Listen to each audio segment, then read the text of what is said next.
ஒரு ஊரில் ஒரு பெரிய ஞானி இருந்தார். அவர் படுக்கையில் இருந்தார். இன்னும் கொஞ்ச நேரம்தான் அவர் இந்த உலகத்தில் இருக்க போகிறார். அவரை சுற்றி ஏகப்பட்ட கூட்டம். ஏற்கனவே அவருடைய உபதேசங்களை கேட்டவங்க பல பேர் வந்து அவரை சுற்றி நிற்கிறாங்க. அந்த ஞானி மெதுவாக கண்ணை திறந்து பார்க்குறார்.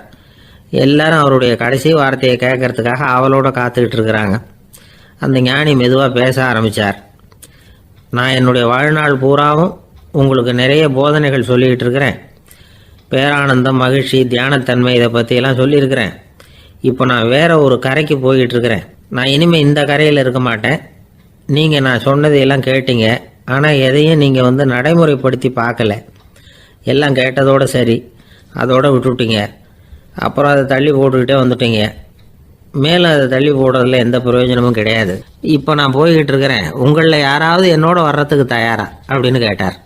அவ்வளவுதான். யாரும் வாயை திறக்கலை. ஒரே மௌனம், சத்தமே இல்லை. ஒருத்தர் பார்த்துக்கிட்டே நிற்கிறாங்க. அந்த கூட்டத்தில் ஒரு ஆள் அந்த ஞானி கூடவே 40 வருஷத்துக்கு மேலே இருந்திருக்கிறான். அவனும் வாயை திறக்காமல் இன்னொருத்தன் முகத்தை பார்த்துக்கிட்டே நிற்கிறான். இந்த சமயத்தில் பின்னாடி நின்றுக்கிட்டு இருந்த ஒருத்தன் கையை தூக்கினான். ஞானி அவனை பார்த்தார்.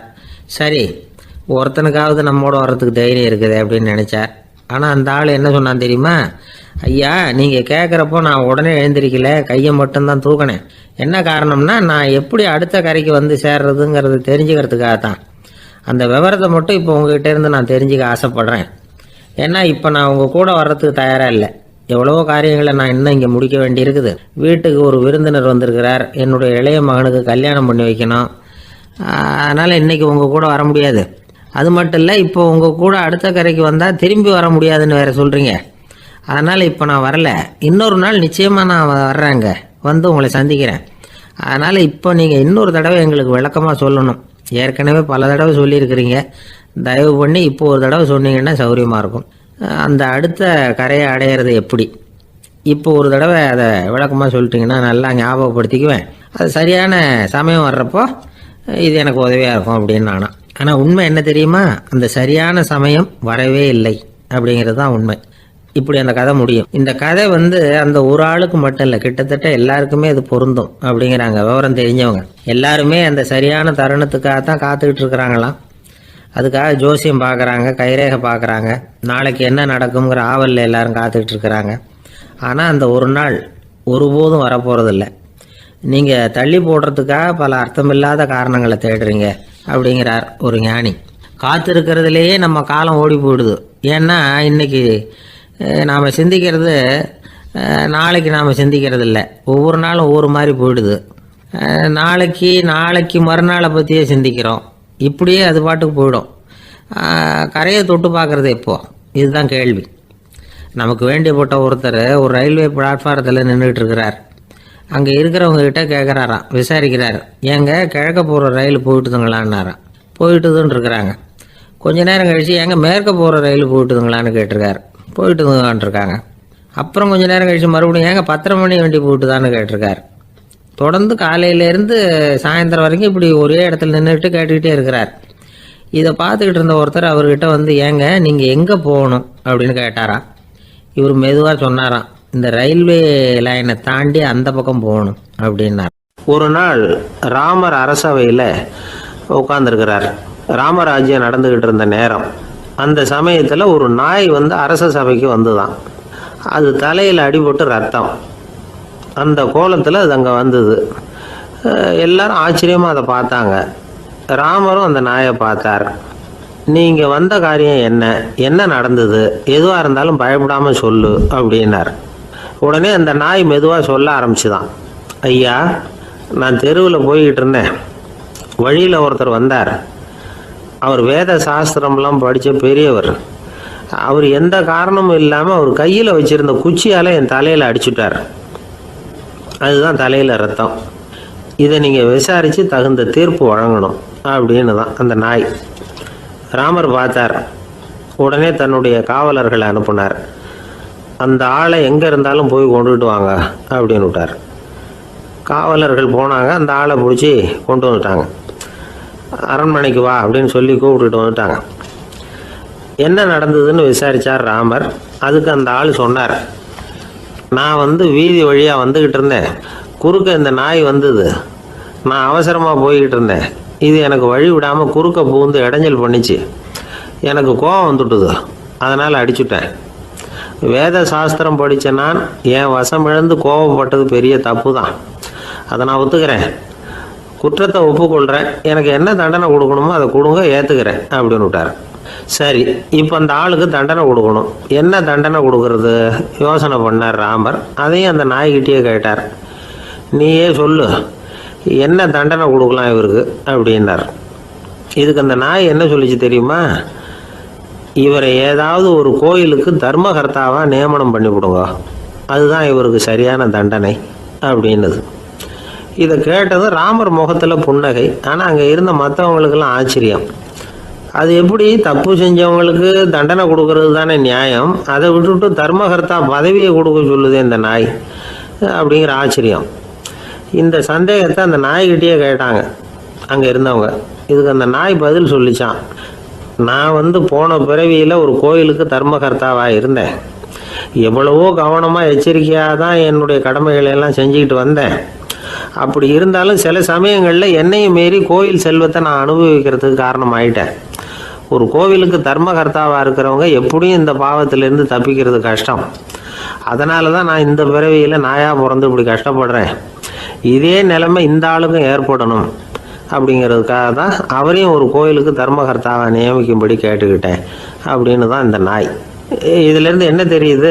எந்த பதவியில் நாம் இருந்தாலும் நமக்கு தெரியாமல் கூட அதை தவறாக உபயோகப்படுத்தக்கூடாதுங்கிறத இதிலேருந்து புரிஞ்சுக்கணும். இல்லைன்னா அடுத்த பிறவியில் நாயாக பிறந்து எங்கேயாவது போய் வாழை ஆட்டிகிட்டு நிற்க வேண்டியது தான். கோவில் வாசலில் 2 நாய் பேசிக்கிட்டு இருந்து தான், போன ஜென்மத்தில் நான் மனுஷனாக தான் இருந்தேன். ஒரு கோவில் பூசாரி பேச்சை கேட்டுவிட்டு அவரோட கூட்டு சேர்ந்துக்கிட்டு ஆண்டவன் போட்டிருந்த நகையெல்லாம் அபகரித்து என்கிட்ட கொடுத்தாரு அவர். நான் எடுத்துகிட்டு வந்துட்டேன். திருடினது அந்த ஆள் தான், எடுத்துக்கிட்டு வந்தது தான் நான். இருந்தாலும் நான் மட்டும் நாயாக பிறந்துட்டேன். இப்போ மட்டும் அந்த பூசாரி என்கிட்ட மாட்டினா கடித்து குதறி விடுவேன் அப்படின்னு தான். அவசரப்பட்டு அப்படி செஞ்சுடாதே, பதிலுக்கு அவரும் உன்னை திருப்பி கடித்தாலும் கடிச்சிருவார். ஏன்னா அவரும் இப்போ ஒரு நாயாக தான் பிறந்திருக்கிறார் அப்படின்னு தான். இன்னொன்று, அது எப்படி உனக்கு தெரியும்னு தான். இது நான் தானே அது அப்படின்னு தான் அந்த நாய். அர்ஜுனன் கேட்ட கேள்விக்கெல்லாம் பகவான் கண்ணன் பதில் சொன்னார். அதுக்கு பேர் பகவத்கீதை. அதே மாதிரி உத்தவன் கேட்ட கேள்விக்கும் அவர் பதில் சொல்லியிருக்கிறார்.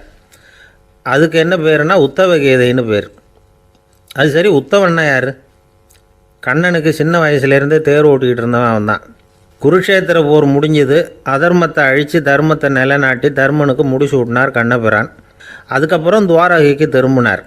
தான் வந்த காரியம் முடிஞ்சது. அதனால் இளமையிலிருந்தே தனக்கு தேரோட்டியாக இருந்து வந்த உத்தவனை கூப்பிட்டார். இந்த பாருப்பா, உனக்கு வேணுங்கிறத கேளுன்னார்.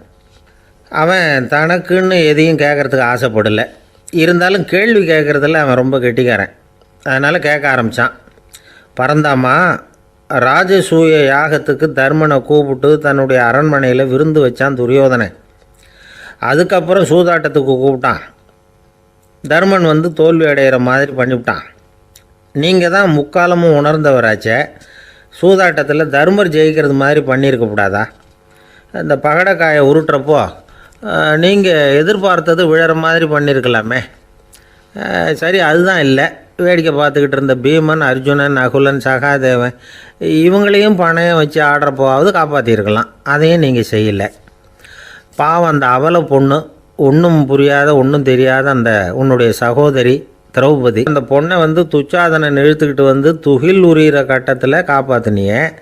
இது நியாயமா, முறையா, அறமா? இதுதான் உத்தவன் கேட்ட கேள்வி. இதுக்கு பரந்தாமன் பதில் சொல்கிறார். அப்படி கேள் உத்தவா. தருமனை துரியோதனன் சூதாட அழைக்கும் பொழுது என்ன சொன்னான் தெரியுமா?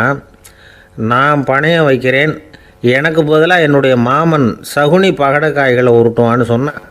உடனே தருமன் எனக்கு பதிலாக என்னுடைய மைத்துனன் கண்ணன் பகடைக்காய்களை உருட்டுவான்னு சொல்லியிருக்கலாமே. அப்படி சொல்லலை.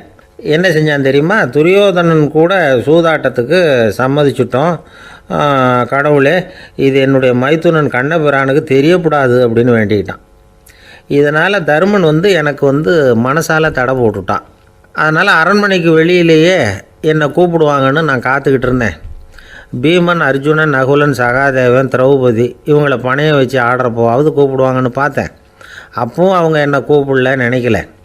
திரௌபதியை துச்சாதனன் கூந்தலை பிடிச்சி இழுக்கிறான். அப்போ கூட அவள் தன்னுடைய உடல் பலத்தால் தடுக்கிறதுக்கு முயற்சி பண்ணாலே தவிர என்ன நினைக்கல. துரியோதனன் சபைக்கு இழுத்து செல்லப்பட்ட திரௌபதி அறநூல்களையும் அரச நீதிகளையும் சொல்லிக்கிட்டு இருந்தாலே தவிர என்ன நினச்சே பார்க்கலை. துகில் உரிகிற கட்டத்தில் தான் ஹரி ஹரி கண்ணா பறந்தாமன்னு கூப்பிட்டா. அதனால தான் அப்போ போய் நான் காப்பாற்றினேன் அப்படின்னா பறந்தாமன்.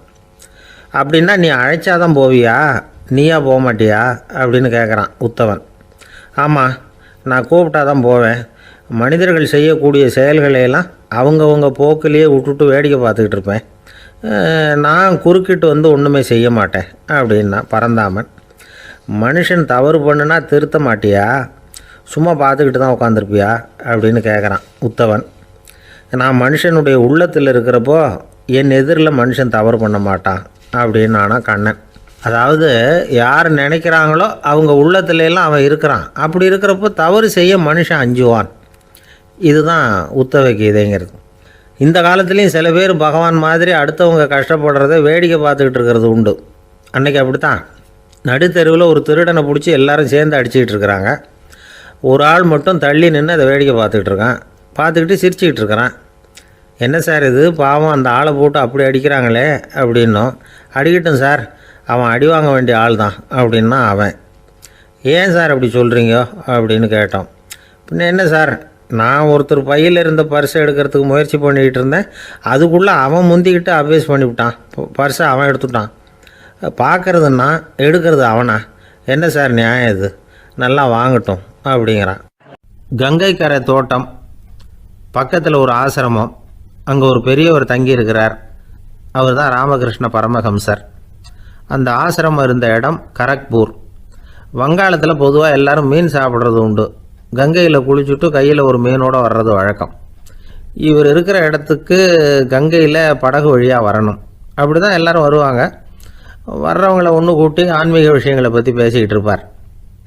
ஒவ்வொரு நாள் ஒவ்வொருத்தர் நகரத்துக்கு போகணும். வரும்பொழுது மீன் கொண்டுக்கிட்டு வரணும். அதுக்கு ஒரு அட்டவணையே உண்டு ஆசிரமத்தில். அது பிரகாரம் ஒரு நாள் சுவாமி யோகானந்தர் படகில் போனார். படகை செலுத்தினவங்க ராமகிருஷ்ணரையும் சுவாமி யோகானந்தரையும் மற்றவங்களையும் பித்தர்கள் அப்படின்னு சொல்லி ஏளனமாக பேசினாங்க. அவங்க என்ன பைத்தியம் பிடிச்சவங்க அப்படிங்கிறது மாதிரி. சுவாமி யோகானந்தருக்கு ரொம்ப மென்மையான இதயம். இவங்க இப்படி கண்ணாபின்னான்னு பேசுகிறத பார்த்தா மீனை வாங்கிட்டு திரும்புகிறப்போ என்ன நடக்குமோ அப்படிங்கிற பயம் வேறு வந்துட்டுது அவருக்கு. அவ்வளவு மென்மையானவர். இதை தெரிஞ்சுக்கிட்ட ராமகிருஷ்ணர் யோகானந்தா இங்கே வா அப்படின்னு கூப்பிட்டார். இவர் கண்ணீரை தொடச்சிக்கிட்டே கிட்ட போனார். சொன்னார், ஐயா, படகு ஓட்டுறவங்க உங்களை பற்றி மோசமாக பேசுகிறாங்க. என்ன திட்டினா பரவாயில்ல, ஆனால் உங்களை அவங்க திட்டுறாங்க. அதை என்னால் தாங்கிக்க முடியல அப்படின்னார். இதை கேட்டதும் ராமகிருஷ்ணருக்கு கோபம் வந்துட்டு தான். என்னது, உன்னுடைய குருவை பற்றி அவங்க மோசமாக பேசும்பொழுது நீ சும்மா இருந்தியா? வெளியில் போ அப்படின்னு விட்டார். குரு நிந்தனை செய்கிறப்போ அதை கேட்டுக்கிட்டு சும்மா இருக்கலாமா? குரு நிந்தனையை கேட்டால் பாவம் இல்லையா? என்னை தூற்றும் போது அவங்க பாவம் செய்கிறாங்க. அதை கேட்டுக்கிட்டு நீ சும்மா இருந்தால் நீயும் பாவம் செய்கிற அப்படின்னாராம். அடுத்த நாள் சுவாமி நிரஞ்சனானந்தர் போக வேண்டிய நாள். இவர் படகுல போகும்பொழுதும் அதே மாதிரி நடந்து தான். அவங்க மோசமாக பேச ஆரம்பித்தாங்க, திட்ட ஆரம்பித்தாங்க. அப்படி கேலி பண்ண ஒருத்தனை இவர் என்ன பண்ணார், பலார்னு கன்னத்தில் அரைஞ்சிட்டார். இன்னொருத்தனை கங்கையில் தூக்கி எறியறதுக்கும் தயாராகிட்டார். அதுக்கப்புறம் அவங்க யாரும் வாயை திறக்கலை. மீன் வாங்கிட்டு வர்றப்பவும் படகுல ஒரே அமைதி. அவ்வளவு பயம் அவங்களுக்கு. ராமகிருஷ்ணர் கூப்பிட்டு விசாரித்தார் என்ன நடந்ததுன்னு. இவர் சொன்னார், அவர் யோகானந்தா போகும்பொழுது என்ன நடந்ததோ அப்படியே தான் இப்போவும் நடந்தது. குரு நிந்தனை செய்கிறத கேட்டுக்கிட்டு நான் சும்மா இருப்பேனா? ஒருத்தனை அப்படியே அரைஞ்சுட்டேன், இன்னொருத்தனை ஆற்றுல தூக்கி போட்டுருவேன்னு பயமுறுத்தினேன், அவ்வளவுதான் அப்படின்னாராம். இப்போவும் ராமகிருஷ்ணருக்கு கோபம் வந்துட்டு தான். என்ன இது, அணியறது காஷாயம், இருக்கிறது ஆசிரமம், உனக்கு இவ்வளவு கோபம் வந்ததுன்னா அப்புறம் என்னத்துக்கு ஆசிரமத்தில் இருக்கணும்? பிரம்மச்சாரி எப்பவும் அமைதியாக இருக்கணும் அப்படின்னு அறிவுரை சொன்னாராம் ராமகிருஷ்ணர். அப்போ இவர் கேட்டாராம், ஏங்க அவருக்கு ஒரு விதமான அறிவுரை சொன்னீங்க, எனக்கு வேறு விதமாக அறிவுரை சொல்கிறீங்க, இதில் எது உண்மை அப்படின்னு கேட்டிருக்கார். இதுக்கு ராமகிருஷ்ணர் சொன்ன பதில் என்னென்னா, அட அசடே, சக்கரத்தில் காற்று அதிகமாக இருந்தால் குறைக்கணும், குறைச்சலாக இருந்தால் கூட்டணும். அவன் சாது, அவனுக்கு அதிக உணர்ச்சி தேவை. உனக்கு படபடப்பு அதிகம், உனக்கு பொறுமை தேவை அப்படின்னாராம். இதில் உள்ள கருத்து என்னென்னா, கல்விங்கிறது எப்படின்னா அதை சூழ்நிலைக்கு தகுந்த மாதிரி கற்பிக்கணும். எல்லாருக்கும் ஒரே மாதிரி கற்பிக்கக்கூடாது. கேட்குற ஒரு தகுதி, புரிஞ்சுக்கிற திறமை, இதை பொறுத்து கல்வி அமையணும். ஆரம்ப காலத்தில் ஒரு குரு, அப்போ ஒரு சீடன் இருந்தான். அது வேடிக்கையான குரு, வேடிக்கையான சீடன். ஒரு ஆசிரமம். ஒரு நாள் ஒருத்தன் அவசரமாக அந்த குருவை தேடி வந்திருக்கிறான். என்ன விஷயம்னு விசாரித்தார் குரு. உங்கள் சீடர் என்னை அடிச்சுட்டார் அப்படின்னு புகார் பண்ணானா அந்த ஆள். குரு சீடனை கூப்பிட்டார். அடிச்சியா இந்த ஆளை அப்படின்னு கேட்டாரான். ஆமான் இருக்கான் சீடன். ஏன் அடிச்சே அப்படின்னு கேட்டாரான். இந்த ஆள் உங்களை பற்றி மட்டமாக பேசிவிட்டான், என்னால் அதை தாங்கிக்க முடியல, அதனால தான் அடிச்சுட்டேன்ருக்கான். அப்படி என்ன பேசினா அப்படின்னு கேட்டாரான். உன்னுடைய குருநாதர் இப்போல்லாம் அர்த்தமில்லாமல் பேச ஆரம்பிச்சுட்டார் அப்படின்னு சொல்லிவிட்டான், அதனால தான் அடிச்சுட்டேன் அப்படின்னு நானான். அதுக்காக அடித்தே அப்படின்னாரான். நான் அதுக்காக அடிக்கலை குருவே, இப்போல்லாம் நீங்கள் அர்த்தமில்லாமல் பேசுகிறதாக அவன் சொல்கிறான். அப்படின்னா இதுவரைக்கும் நீங்கள் அர்த்தத்தோடு பேசினதாகத்தானே அர்த்தம், அது தப்பு தானே, அதனால தான் அடித்தேன் அப்படின்னு நானான். விவசாயிகள் அவங்க விவசாயம் முன்னேறி இருக்கிற அளவுக்கு விவசாயிகளுடைய வாழ்க்கை தரம் முன்னேறலை. அந்த அளவுக்கு அவர்கள் நாட்டுக்காக உழைச்சிக்கிட்டு இருக்கிறாங்க. அந்த காலத்திலே அதை பற்றி ஒரு கதை சொல்கிறது உண்டு. ஒரு வயசான ஆள் நிலத்தில் ஏறு ஊதுகிட்டு இருந்தாராம். கிழிஞ்சு போன ஒரு சின்ன துண்டை தான் இடுப்பில் கட்டியிருந்தாராம். தலையில் ஒரு கந்தலை சுற்றி இருந்தார். உடம்பு பூரா சேரு, ரொம்ப ஏழை. ஏறு ஓட்டிகிட்டு இருக்கிறவர் வேறு எப்படி இருப்பார்? இருந்தாலும் அந்த ஆள் ரொம்ப ஜாலியாக பாட்டு பாடிக்கிட்டே ஏறு ஊதுகிட்டு இருந்தாராம். உடம்புல தான் அவர் ஏழையை தவிர மனசில் ஒரு ஏழையாக தெரியல. அந்த சமயத்தில் அந்த நாட்டு ராஜா அந்த பக்கமாக குதிரை மேலே வந்தாராம். வேட்டைக்கு போயிட்டு பரிவாரங்களோடு திரும்பி வந்துகிட்டு இருக்கிறார். ரொம்ப செல்வ செழிப்பில் இருக்கிற ராஜா அவர் இந்த வயசான விவசாயியை பார்த்துருக்கார். இந்த ஆள் ரொம்பவும் ஏழைங்கிறது அவர் பார்த்தாவே பளிச்சுன்னு தெரியுது. கட்டிக்கிறதுக்கு நல்ல துணி இல்லை, உடம்போ இழைச்சி போயிருக்குது, வயது முதுகில் போய் ஒட்டிகிட்டு இருக்கு, கண்ணு குழு விழுந்து போயிருக்குது. ஆனாலும் முகத்தை பார்த்தா சந்தோஷமாக இருக்கிற மாதிரி இருக்குது. இவ்வளவு உற்சாகமாக பாடிக்கிட்டு இருக்கிறாரே அப்படின்னு ஆச்சரியமாக நினச்சி பார்த்தார் அந்த ராஜா.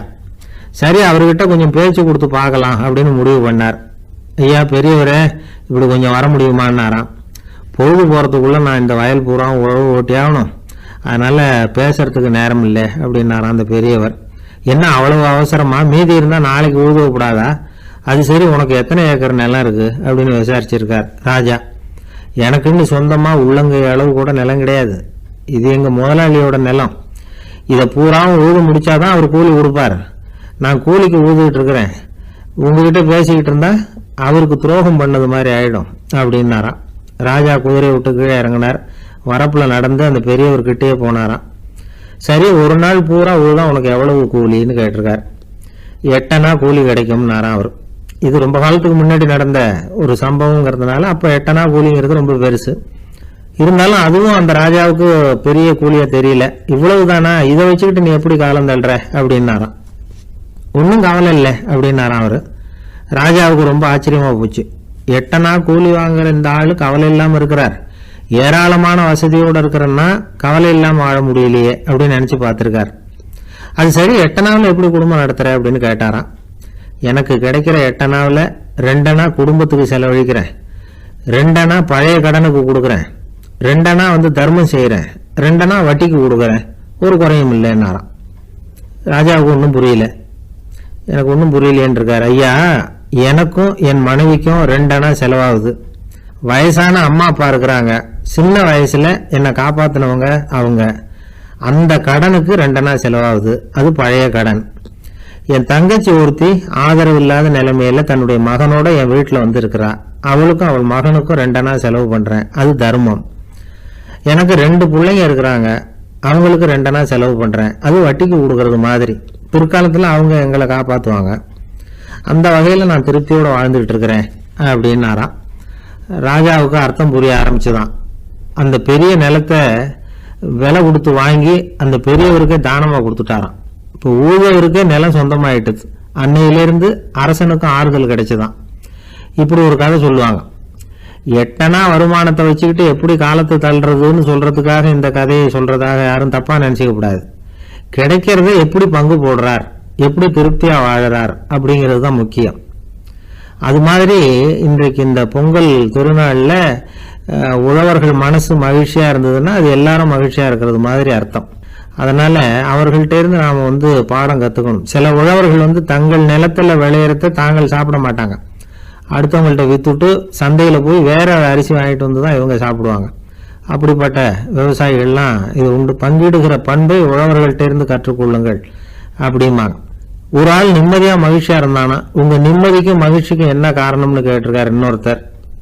என்கிட்ட இருந்தது பூராவையும் என் பிள்ளைங்களுக்கு சமமாக பங்கு போட்டு கொடுத்துட்டேன், எனக்குன்னு எதுவுமே வச்சுக்கல, அதுதான் நிம்மதிக்கு காரணம்னு இருக்கான். உங்ககிட்ட இருந்தது எவ்வளவு இருந்தது அப்படின்னு கேட்டிருக்காரு அவரு. மொத்தமாக ஒரு 50,000 ரூபா இருக்கும் அப்படின்னு இருக்கான். அவ்வளவும் பணமாகவே இருந்ததா அப்படின்னு கேட்டிருக்காங்க அவங்க. இல்லைங்க, அவ்வளவும் கடன், அதை தான் பிரித்து கொடுத்துருக்கேன் பிள்ளைங்க கிட்ட அப்படின்னு நானும். அவன் ஒரு பள்ளிக்கூடம் வகுப்பு நடந்துக்கிட்டு இருக்கு. ஆசிரியர் பாடம் நடத்திக்கிட்டு இருக்கிறார். நடத்தி முடித்த உடனே கேட்டார், மாணவர்களே, இதுவரைக்கும் நான் நடத்தின பாடத்தில் உங்களுக்கு ஏதாவது சந்தேகம் இருக்கா அப்படின்னு கேட்டார். அப்புறம் ஒவ்வொருத்தராக கேட்டார். ஒரு மாணவன் எழுந்திருச்சான். சார், எனக்கு சந்தேகம் எதுவுமே இல்லைன்னா. ஏன்னு கேட்டார். ஏன்னா எனக்கு நீங்கள் நடத்தின பாடம் தெளிவாக புரிஞ்சுட்டுது, அதனால் சந்தேகம் வரலன்னா. இன்னொரு மாணவன் எழுந்திருச்சான். சார், எனக்கும் சந்தேகம் எதுவும் இல்லைன்னா. ஏண்டான்னு கேட்டார். ஏன்னா எனக்கு நீங்கள் நடத்தின பாடம் எதுவுமே புரியல, அதனால் சந்தேகம் வரல அப்படின்னா. இந்த இடத்துல நாம் கொஞ்சம் சிந்திச்சு பார்க்கணும். இந்த உலகத்தில் எல்லாம் புரிஞ்ச ஒருத்தனுக்கும் சந்தேகம் வராது, எதுவுமே புரியாத ஒருத்தனுக்கும் சந்தேகம் வராது. அறகுறையாக புரிஞ்சுக்கிட்டவன் இருக்கான் பாருங்க, அவனுக்கு தான் அடிக்கடி சந்தேகம் வரும். ஆக மாணவர்களை இந்த 3 வகையாக பிரிக்கலாம். அதே மாதிரி தான் மனிதர்களையும் 3 வகையாக பிரிக்கிறாங்க ஆன்மீகவாதிகள். ஒரு ஆன்மீக பெரியவர் என்ன சொல்கிறார் தெரியுமா? இந்த உலகத்தில் 3 வகையான மனிதர்கள் இருக்கிறாங்களாம். முதல் வகை எப்படி தெரியுமா? இவங்களுக்கு எதையும் தெரிஞ்சுக்கணுங்கிற அவசியமே கிடையாது, ஏன்னா அவங்களுக்கு எல்லாமும் தெரியும். இவங்க ஞானத்தின் முழு வடிவாக இருக்கிற காரணத்தினால அவங்களுக்கு எந்த சந்தேகமும் இல்லை, எந்த கேள்விகளும் கிடையாது. இந்த நிலையில் இருக்கிறவன் கிருஷ்ணன். எல்லாத்துக்கும் விட தெரிஞ்சுக்கிட்ட நிலையில் அவன் விடையாக மாறிவிட்டான் அப்படின்னு சொல்லுவாங்க. 2வது நிலையில் இருக்கிறவன் அர்ஜுனன். இவனுக்கு எப்போ பார்த்தாலும் கேள்விதான், சந்தேகம்தான். பதில் சொல்ல சொல்ல அவனுக்கு இருக்கிற சந்தேகமும் அதிகமாகிட்டே இருக்கும், குறையவே குறையாது. அர்ஜுனன் மாதிரி உள்ளவங்க எப்பவும் கேள்வி கேட்டுக்கிட்டே இருப்பாங்க. ஒரு கேள்விக்கு விட கிடைச்சுட்டுன்னு வைங்க, உடனே இன்னொரு கேள்வி அவங்ககிட்ட இருந்து வரும். கிருஷ்ணனுடைய நிலை எப்படின்னா அது கேள்விகளே அற்ற ஒரு நிலை. அர்ஜுனனுடைய நிலை எப்படின்னா அது கேள்விகளை தவிர வேறு எதுவும் அற்ற ஒரு நிலை. இவங்களை தவிர இன்னொரு ஆள் இருக்கிறான், அவனுக்கும் கேள்விகள் அற்ற ஒரு நிலை தான். அவன் யாருன்னா துரியோதனன். இவனுக்கு தெரிஞ்சுக்கணுங்கிற எண்ணமே சுத்தமாக கிடையாது, ஆவலே இல்லைங்கிறதுனால அதை புரிஞ்சுக்கணுங்கிற அவசியமும் இல்லை. அதனால் அவனுக்கு கேள்விகள் அற்ற ஒரு நிலையில் அவன் இருந்துக்கிட்டு இருக்கிறான். எல்லா பதிலும் தெரிந்து கொண்ட நிலையில் கிருஷ்ணனும் கேள்விகள் அற்ற நிலையில் இருக்கிறான். தெரிஞ்சுக்கணுங்கிற ஆவலே இல்லாத துரியோதனனும் கேள்விகள் அற்ற நிலையிலே இருக்கிறான். இப்படியும் இல்லாமல் அப்படியும் இல்லாமல் 2ம் கெட்டான் நிலையில் இருக்கிறானே, அவன் தான் அர்ஜுனன். அதனால் பெரியவங்கள்லாம் என்ன சொல்கிறாங்கன்னா, இந்த உலகத்தில் அர்ஜுனன்களாக இருக்கிறவங்க ஒன்று துரியோதனனாக மாறிடணும், இல்லைன்னா கிருஷ்ணனாக மாறிடணும். இதை தவிர வேறு வாய்ப்பு இல்லை. துரியோதனன் மாதிரி உள்ளது விலங்கு நிலை, கிருஷ்ணன் மாதிரி உள்ளது தெய்வ நிலை. அர்ஜுனன் விலங்காவும் ஆக முடியல, தெய்வமாகவும் ஆக முடியல. இப்படி 2ம் கெட்டானா இருக்கிற வரைக்கும் இந்த கேள்விகளும் பிரச்சனைகளும் இருந்துக்கிட்டே தான் இருக்கும். இதுதான் பெரியவர்கள் சொல்லுகிற அனுபவ உண்மை. ஒரு ஆசிரியர் ரொம்பவும் விரிவாக விளக்கமாக பாடம் நடத்தின பிறகு, மாணவர்களே ஏதாவது சந்தேகம் இருந்தால் கேளுங்கன்னாராம். ஒரு மாணவன் எழுந்திரிச்சான். சார், எனக்கு ஒரு சந்தேகம்னா. என்னன்னு கேட்டார். இது வரைக்கும் என்ன பாடம் சார் நடத்துனீங்க அப்படின்னா அந்த பையன். ஒரு ஊரில் ஒரு மன்னர் இருந்தார். அழகான அரண்மனையில் அவர் இருந்தார். அந்த அரண்மனையை விட அழகாக ஒரு மாளிகையை அந்த ஊர்லேயே வேற ஒருத்தன் கட்டியிருந்தான். அப்படி கட்டி முடித்ததில் அவனுக்கு ரொம்ப பெருமை. எத்தனையோ செல்வந்தர்கள்லாம் பார்த்துட்டு, இந்த மாளிகையை விலைக்கு கொடுத்துட்றியா, எவ்வளவு விலை சொன்னாலும் சரி நாங்கள் வாங்கிக்கிறதுக்கு தயாராக இருக்கோம் அப்படின்னு சொல்லி கேட்டு பார்த்துட்டாங்க. நான் இதை விற்கிறதுக்கு தயாராக இல்லை அப்படின்னு சொல்லிவிட்டான். அவ்வளவு சிறப்பாக கலை அம்சத்தோடு அதை கட்டி முடிச்சிருக்கிறான். அதுவே ஒரு பெரிய அரண்மனை மாதிரி இருந்ததுன்னா பார்த்துங்களேன். சுற்றிலும் அழகான பூந்தோட்டம். ஒரு நாள் அவன் எங்கேயோ வெளியூர் போயிட்டு திரும்பி வந்துக்கிட்டு இருக்கிறான். அப்போது அந்த மாளிகை தீப்பெட்டி எரிஞ்சிக்கிட்டு இருக்கு. பதறி போட்டான். விலைக்கு கேட்டவங்க யாராவது இதை செஞ்சுருக்கணும், இல்லைன்னா மன்னரே செய்த சதியோ என்னவோ, இப்படிலாம் அவனுக்கு சந்தேகம். ஒரு மூலையில் உட்காந்து அழ ஆரம்பிச்சிட்டான். அந்த சமயத்தில் அவனுடைய மகன் அங்கே ஓடி வந்தான். அப்பா அழாதீங்க, இதை நான் நேற்று ராத்திரியே நம்ம ஊர் மன்னருக்கு விற்றுட்டேன். இதை கட்டி முடிக்க நமக்கு எவ்வளவு செலவாச்சோ அதை போல் 3 மடங்கு விலைக்கு விற்றுட்டேன். கவலைப்படாதீங்க, இதை விட அழகான மாளிகையை நாம் புதுசாக கட்டிக்கலாம்னா. இதை கேட்டதும் அழுதுகிட்டு இருந்தவன் அழுகையை நிறுத்தினான், சிரிக்க ஆரம்பிச்சிட்டான். இதே இடத்த நான் வந்து மன்னர்கிட்ட இருந்து விலைக்கு வாங்குவேன், இதை விட அழகான மாளிகையை கட்டுவேன் அப்படின்னு சுற்றி நின்று எல்லார்கிட்டையும் சொல்லிக்கிட்டு இருந்தான். இந்த சமயத்தில் அவனோட இளைய மகன் ஓடி வந்தான். அப்பா, அண்ணன் சொன்னதெல்லாம் சரிதான், மன்னர்கிட்ட விலை பேசினதெல்லாம் உண்மைதான். ஆனால் விற்றது பேச்சு அளவில் தான். இனிமே தான் பத்திரம் வாங்கணும், எழுதணும், நீங்கள் கையெழுத்து போடணும், பதிவு பண்ணணும், மன்னர்கிட்ட பணம் வாங்கணும். அதுக்காகத்தான் உங்களை எதிர்பார்த்துக்கிட்டு இருந்தோம். அதுக்குள்ளே இப்படி ஆயிட்டுதுன்னா. இப்போ சிரிச்சுக்கிட்டு இருந்தாவன் சிரிப்பை நிறுத்தினான். மறுபடியும் குழந்தை மாதிரி அழ ஆரம்பிச்சிட்டான். இது ஒரு சம்பவம். இதிலிருந்து என்ன தெரியுது? அந்த அழகான மாளிகை தன்னுடையது அப்படின்னு நினைக்கும் பொழுது அவனுக்கு அழுகை வந்தது. அது தன்னுடையது இல்லை அப்படின்னு நினைக்கிற போது சிரிப்பு வந்தது. மறுபடியும் அது தன்னுடையது தான் அப்படிங்கிற உணர்வு வரும்பொழுது அழுகை. எது எதிலிருந்து நீ நீங்கி இருக்கிறாயோ அது அதிலிருந்து உனக்கு துன்பம் இல்லை அப்படிங்கிறார் திருவள்ளுவர். இந்த உடம்பு என்னுடையதில்லை அப்படிங்கிற உணர்வு வந்துட்டா அது ஒரு பெரிய நிலை. அந்த நிலை வந்து வரணும். எல்லாத்தையும் பயன்படுத்திக்கலாம், ஆனால் பற்றில் விழுந்துடக்கூடாது. உலகத்தில் இருங்கள், ஆனால் உலகத்தவராக இருக்காதீர்கள். உலகிற்குள் இருங்கள், உலகம் உங்களுக்குள் வந்துவிட அனுமதிக்காதீர்கள். விலகி இருங்கள், விழித்திருங்கள், மௌனமாய் பார்த்திருங்கள் அப்படிங்கிறது சான்றோர் கருத்து. செய்ய வேண்டிய கடமையிலிருந்து விலகி இருக்கிறவர்கள் நம்மக்கிட்ட நிறைய பேர் உண்டு. அப்படிப்பட்ட ஒருத்தர் டாக்டர்கிட்ட போனார்.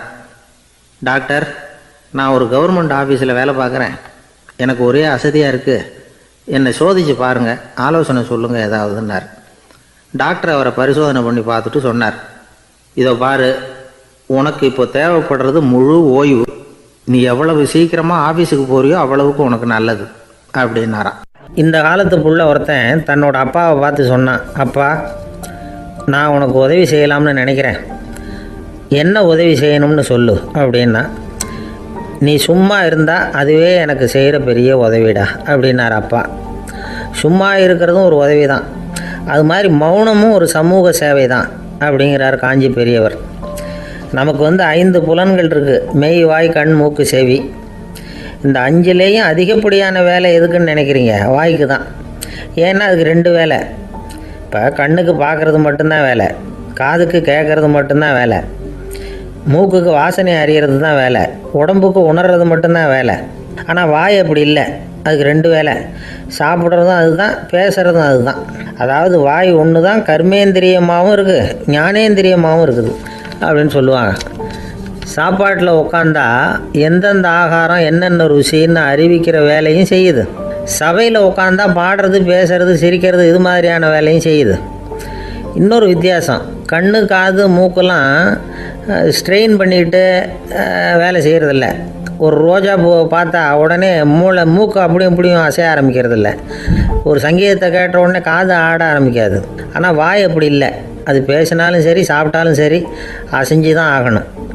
ஆக மற்றதை விட வாய்க்கு வேலை ஜாஸ்தின்னு தெரியுது. சாப்பிட்றது, பேசுறது அப்படின்னு 2 காரியம் அதுக்கு. இப்படி 2 காரியம் இருக்கிறதுனால அது 2ஐயும் பாதியாக குறைச்சிக்கணுங்கிறது கடவுள் அபிப்பிராயமாக இருக்கணும் அப்படிங்கிறார் காஞ்சி பெரியவர். ஆனால் இப்போ நாம் அப்படியா நடந்துக்கிறோம்? அதுக்கு நேர்மாறாக நடந்துக்கிறோம். நாம் சாப்பிட்றதும் அதிகம், பேசுகிறதும் அதிகம், 2 வேலையையும் தேவைக்கு அதிகமாகவே செய்கிறோம். வாய் தான் ரொம்ப ஓவர் ஒர்க்குடு. அதுக்கு ஓய்வு கொடுத்தா உடம்பும் நல்லாயிருக்கும், உலகமும் நல்லாயிருக்கும். மௌன விரதம் இருக்கிறதெல்லாம் எதுக்காக நினைக்கிறீங்க? இதுக்காக தான். இந்த காலத்தில் மௌனமாக இருக்கிறவங்கெல்லாம் மகத்தான தொண்டு செய்கிறாங்க அப்படின்னு தான் சொல்லணும். சத்தம் அதிகமாக போய் தான் சவுண்டு பொல்யூஷன் வருது. அது மட்டும் இல்லை, மௌனமாக இருந்தால் சண்டை சச்சரவே வராது. மௌனம் கலக நாஸ்தி. ஆக இதுவும் ஒரு சமூக சேவை தான். நமக்கு தான் வாய் இருக்குதுங்கிறதுக்காக வசமாக சாப்பிட்றதும் தப்பு, வளவளன்னு பேசுகிறதும் தப்பு. ஒரு கருத்தை சொல்கிறதுக்கு ஒரே ஒரு சொல்லு போதும் அப்படின்னு இருக்கும்பொழுது 2 சொற்களை செலவு பண்ணாதே. எவ்வளவு சொன்னாலும் அதனால் ஒரு பயனும் விளையாது அப்படின்னு தெரிய வருமேயானால் அந்த ஒரு சொல்லையும் விரயம் பண்ணாதே அப்படிங்கிறார் ஒரு அறிஞர். எல்லா குணங்கள்லேயும் மௌனம்தான் சிறந்தது அப்படிங்கிறார் ஒருத்தர். மௌனமாக இருக்கிறது மூலமாக மற்றவர்கள் குறைகளை நம்மளால் தெரிஞ்சிக்க முடியும். அதே சமயத்தில் நம்மக்கிட்ட இருக்கிற குறைகளை மற்றவங்களுக்கு தெரியாமல் மறைச்சிக்கவும் முடியுங்கிறார் அவர். உண்மைதானே? ஒரு பெரிய மேடை பேச்சாளர், பொது வாழ்க்கையில் 25 வருஷ காலமாக ஈடுபட்டிருக்கிறவர். அவர் மனைவி ஒரு நாள் சொன்னாங்க, எங்கள் வீட்டுக்காரர் 25 வருஷ காலமாக பொது வாழ்வில் ஈடுபட்டிருந்தா கூட இந்த மாதம் 10ஆம் தேதியிலேருந்து தான் மக்களுக்கு சேவை செய்ய ஆரம்பிச்சிருக்கார் அப்படின்னு நாங்கள் ரொம்ப பெருமையாக. 10ஆம் தேதிக்கு அப்படி என்ன விசேஷம் அப்படின்னு கேட்டோம். அன்னையிலேருந்து தான் அவர் மேடையில் பேசுகிறத நிறுத்தினார் அப்படின்னாங்க அந்த அம்மா. ஒரு ஆள் இருந்தான், நிறைய பணம் சம்பாதிச்சான், ஆனால் செலவு பண்ண மனசு வரல, கருமி. அவன் என்ன பண்ணான், சேர்த்த பணம் பூராவையும் ஒரு மரத்தடியில் புதைச்சி வச்சுருந்தான். வாரத்துக்கு ஒரு தடவை அந்த மரத்தடிக்கு வருவான், புதைச்ச இடத்த ஆவலோடு பார்த்துக்கிட்டு இருப்பான், அதுக்கப்புறம் போயிடுவான். அவ்வளவுதான். ஒரு நாள் ஒரு திருடன் வந்தான், இவன் புதைச்சி வச்சுருந்ததெல்லாம் எடுத்துகிட்டு போட்டான். இது தெரிஞ்சு போச்சு. அந்த கருமி புலம்ப ஆரம்பிச்சிட்டான். இவன் புலம்பலை கேட்டதும் அக்கம் பக்கத்தில் இருந்தவங்கெல்லாம் ஓடி வந்தாங்க. என்ன விஷயம்னு விசாரித்தாங்க. இவன் சொன்னான். ஒரு பெரியவர் கேட்டார், ஏப்பா வாரம் இந்த இடத்த பார்க்குறதாக சொன்னியே, எப்போவாவது இதில் இருக்கிற பணத்தை எடுத்து செலவு பண்ணியிருக்கியா அப்படின்னு கேட்டார். நான் அப்பப்போ அதை பார்க்கறது தான் வழக்கம், அதை தொட்டதே இல்லைன்னு அவன். சரி, அப்படின்னா இப்போவும் நீ அதே மாதிரி வாரம் ஒரு தடவை இந்த இடத்த பார்த்துட்டு போகலாமே அப்படின்னாராம் அந்த பெரியவர். அதுவும் சரிதானே, எவ்வளவு காலமானாலும் அவன் அந்த பணத்தை எடுத்து செலவு பண்ண போகிறதில்ல. அப்படி இருக்கிறப்ப உள்ளே பணம் இருந்தாலும் ஒன்று தான், இல்லாமல் போனாலும் ஒன்று தான். இதிலிருந்து என்ன புரியுதுன்னா, ஒருத்தர்கிட்ட இருக்கிற பணத்தை கொண்டு அவர் பணக்காரரா ஏழையா அப்படின்னு முடிவு செய்கிறது சரியில்லை. அந்த செல்வத்தை அனுபவிக்கிற திறன், பயன்படுத்துகிற திறன், அதை வச்சு தான் அவர் ஏழையா பணக்காரரா அப்படிங்கிறத நிர்ணயம் பண்ணணும். அதுதான் சரி. செலவு பண்ண தெரியாதவன் சேகரம் பண்ணிகிட்டே இருக்கிறதுனால என்ன பிரயோஜனம்? தலைமுடியே இல்லாதவன் தாராளமாக சீப்புகளை வாங்கி சேகரம் பண்ணுறது மாதிரி தானே இது. சில சமயம் செலவு பண்ண நாம் தயாராக இருந்தால் கூட அந்த செல்வம் நமக்கு பயன்படுறதில்ல. அரேபியாவில் ஒரு நகை வியாபாரி விலை உயர்ந்த முத்துக்களை எல்லாம் அவர் வச்சு வியாபாரம் பண்ணிகிட்டு இருந்தார். அவர் ஒரு சமயம் ஒரு பாலைவனம் வழியாக போயிட்டு இருக்கிறார் ஒட்டகத்தில். அப்போது திடீர்னு கடுமையான புயல் வீச ஆரம்பிச்சுட்டுது. திசை தவறி இவர் எங்கேயோ வந்துட்டார். கூட வந்தவங்களையும் காணலை, எங்கே போனாங்களோ தெரியல. இவர் ரொம்ப பயந்து போய் அங்கேயும் எங்கேயுமா அலைஞ்சு தெரிகிறார். வழியே தெரியல, பசி கடுமையாயிட்டுது. ஒட்டகத்து முதுகில் ஒரு மூட்டை இருந்தது, அதை பிரித்து பார்த்தார். உள்ளே ஏதாவது இருக்கான்னு தேடி பார்க்குறார். அது வரைக்கும் கண்ணில் தட்டுப்படாத அபூர்வமான ஒரு பை கண்ணில் பட்டுது. ஆஹா, அதில் ஏதாவது சாப்பிட்றதுக்கு இருக்கும் அப்படின்னு நினச்சி ஆவலாக அதை பிரித்து பார்க்குறார். அந்த பையில் விலை உயர்ந்த முத்துக்கள் நிறைய இருந்துதான். அப்போ தான் அவர் நினச்சாராம், விலை உயர்ந்த முத்துக்கள் கூட சாப்பிட்றதுக்கு உணவாக முடியாது அப்படிங்கிறத புரிஞ்சுக்கிட்டாராம்.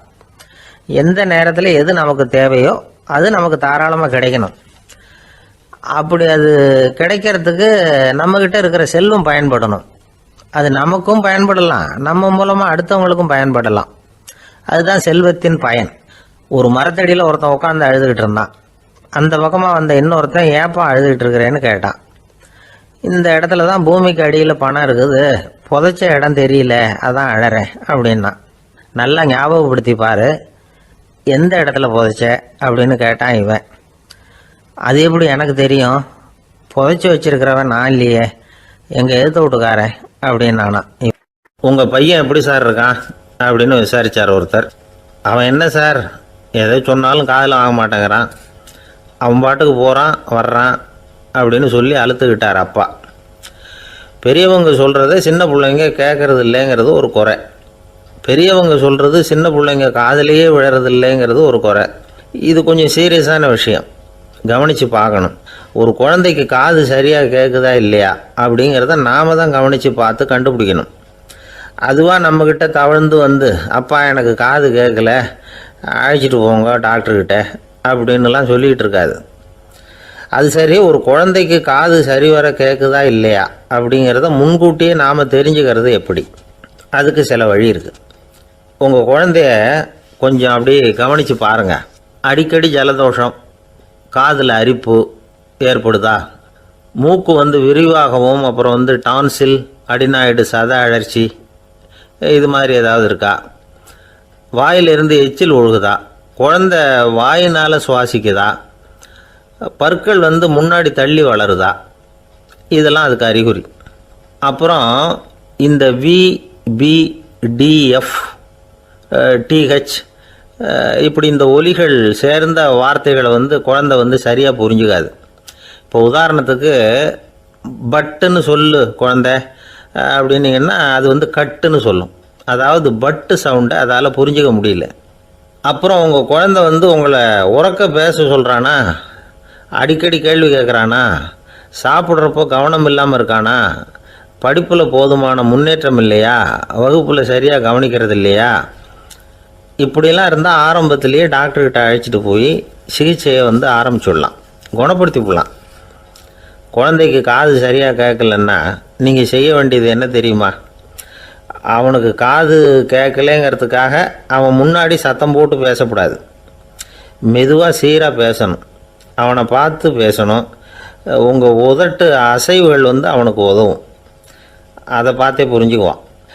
நீங்கள் வாயில் வெத்தலை பாக்கு போட்டுக்கிட்டோ புகை பிடிச்சிக்கிட்டோ பேசக்கூடாது. அப்படி பேசினா அவனால் அந்த உச்சரிப்பை சரியாக புரிஞ்சிக்க முடியாது. ஒரு வார்த்தையை சொல்கிறீங்க, அவனுக்கு புரியல அப்படின்னா அதே வார்த்தையை மறுபடியும் சொல்லணும்.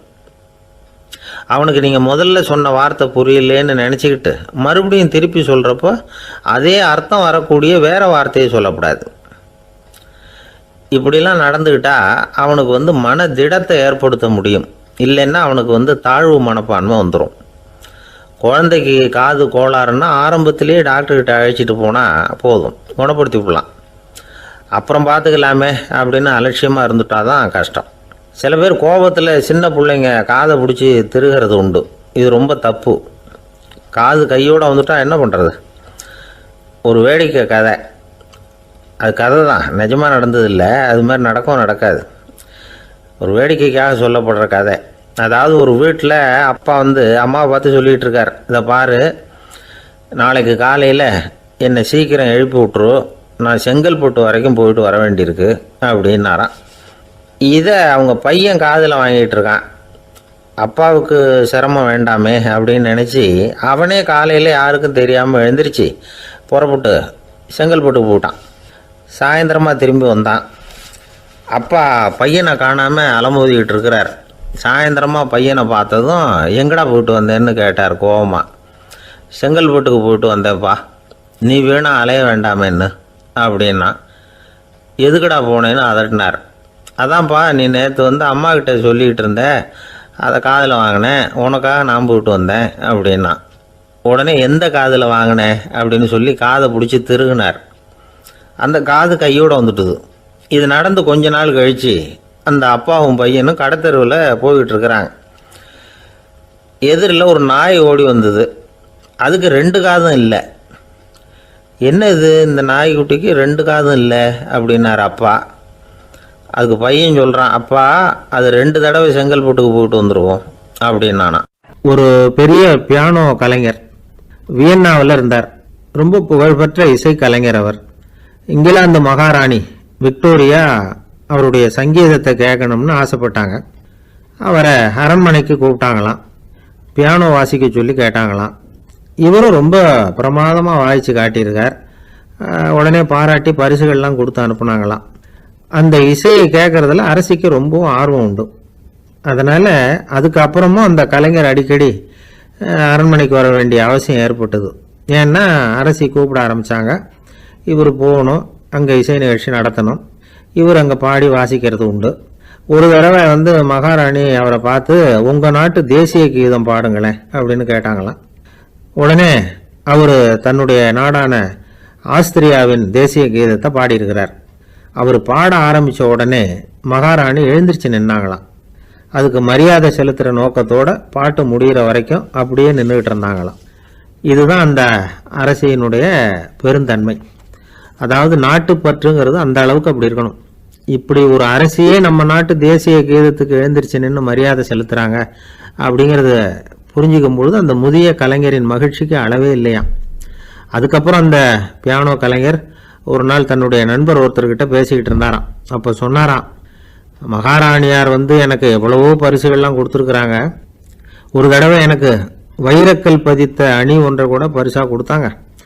ஆனால் அதை விட உயர்ந்த விலை மதிக்க முடியாத அணி என்ன தெரியுமா? நான் என்னுடைய நாட்டு தேசிய கீதத்தை நான் பாடுறப்போ அவங்க எழுந்திரிச்சு நின்று மரியாதை செலுத்தினாங்களே, அதுதான் எனக்கு கிடைச்ச மிகப்பெரிய பரிசு அப்படின்னாராம். எனக்கு தெரிஞ்ச சங்கீத வித்வான் ஒருத்தர் இருக்கார். சமீபத்தில் ஒரு நாள் அவரை பார்த்தேன். எப்படி போயிட்டுருக்கு உங்கள் தொழில் அப்படின்னு கேட்டேன். ரொம்பவும் வித்தியாசமாக போயிட்டுருக்குங்க அப்படின்னார். என்ன சொல்கிறீங்க அப்படின்னேன். முன்னாடியெல்லாம் நான் பாடினா எதிரில் இருக்கிறவங்க தான் எழுந்திரிச்சு போயிட்டு இருந்தாங்க. இப்போ எப்படின்னா நான் பாட ஆரம்பிச்சுட்டா உடனே பக்கவாத்தியக்காரனே எழுந்திரிச்சு போயிடுறான் அப்படின்னார் ரொம்ப வேதனையோட.